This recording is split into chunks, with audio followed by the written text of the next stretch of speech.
Кутман күн, кымбаттуу Гарварддын 2013-жылдагы бүтүрүүчүлөрү. Бүгүн силердин алдыңарда туруу мен үчүн өтө чоң сыймык. Мен билем, силердин көбүңөр качандыр бир убактагы мен сыяктуу толкунданып, келечек жөнүндө бир аз корккон сезимде турасыңар. Бирок мен силерге баары жакшы болот. Силер биздин өлкөнүн келечегисиңер жана дүйнөнү жакшы жака өзгөртүү күчү силердин колуңарда дегим келет. Мен кичинекей Миссисипи шаарында кедей дыйкандардын үй бүлөсүндө төрөлгөм. Балалыгым булутсуздуктан алыс эле. Кымбат окуу жайларга барбадым. Кымбат дизайнерлердин кийимдерин кийбедим. Чүйгүн тамактарды жебедим.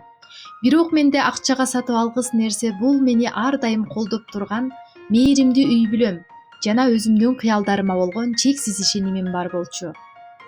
Тестиер кезимде эле журналист болгум келээрин түшүндүм.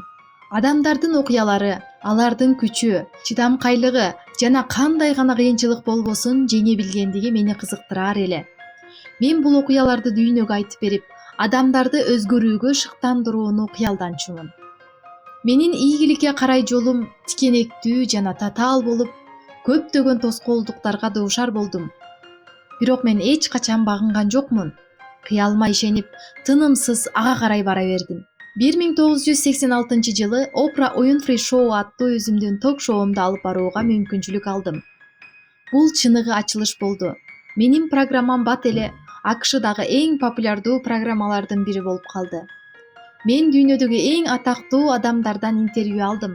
Маанилүү социалдык маселелерди талкууладым жана миллиондогон адамдарды өзгөрүүгө шыктандырдым.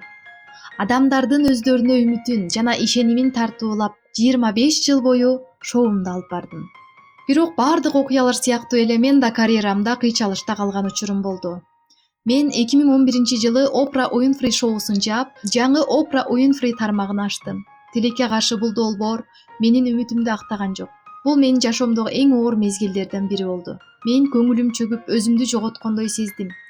Бирок мен ийгиликсиздик мени сындырууга жол берген жокмун. Мен жыйынтык чыгардым, сабак алдым жана жаңы күч менен жашоомдун жаңы барагын баштадым. Ийгиликсиздиктерден коркпогула. Алар өлүм өкүмү эмес, кайра башынан баштоо үчүн гана мүмкүнчүлүк. Ийгиликсиздиктер бизге маанилүү сабактарды берип, бизди күчтүүрөөк жана акылдуураак кылат. Сизге кубаныч тартуулаган, сизди тирүү сездирген, өзүңүздүн багытыңызды табыңыз жана анын артынан түшүңүз. Өмүрүңүздөрдү өзүңүздөргө жакпаган нерсеге коротпоңуздар. Айланаңарды силерди колдогон, шыктандырган жана силерге ишенген адамдар менен курчагыла. Силерди ылдыйга сүйрөгөндөрдөн жана силердин кыялдарыңарга ишенбегендерден алыс болгула. Эч качан үйрөнүүнү жана өнүгүүнү токтотпогула. Китеп окугула, сабактарга баргыла, саякаттагыла, жаңы адамдар менен таанышкыла, дүйнө таанымыңарды кеңейткиле жана өзүңөрдүн эң мыкты версияңар болгула. Кыялдарыңарга ишенгиле жана андан эч качан баш тартпагыла.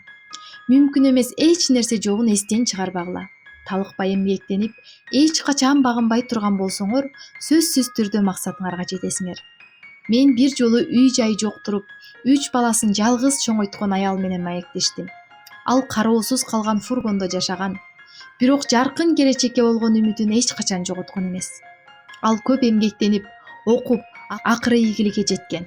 Ал ийгиликтүү ишкер болуп, үй бүлөсү үчүн чоң үй сатып алган. Бул окуя бизге канчалык кыйын болуп көрүнбөсүн, кыялдарыңардан эч качан баш тартпоого үйрөтөт. Силер дүйнөнүн келечегисиңер. Силерде дүйнөнү жакшы жака өзгөртүү үчүн бардык билимдер, таланттар жана мүмкүнчүлүктөр бар. Күчүңөрдү жакшылыкка колдонуудан, агымга каршы чыгуудан, жаратуудан, кыялдануудан жана башкаларга дем берүүдөн коркпогула. Ар бириңер дүйнөнү өзгөртө аларыңарды унутпагыла. Кичине нерселерден баштагыла. Муктаж болгондорго жардам бергиле. Айлана чөйрөнү коргогула. Адилеттүүлүк үчүн күрөшкүлө. Кичинекей жакшы иш да чоң таасир тийгизиши мүмкүн. Мен силерге ишенемин. Силердин күчүңөргө, дараметиңерге жана мээримдүү жүрөгүңөргө ишенемин. Баргыла, дүйнөнү багындыргыла. Аны бардык үчүн жакшы жер кылгыла. Көңүл бурганыңар үчүн силерге рахмат. Бардыгыңыздарга ийгилик жана бакубатчылык каалайм. Жашоо бул белек жана ар бир күн укмуштуудай нерсени жасоого жаңы мүмкүнчүлүк экенин унутпагыла. макулбу?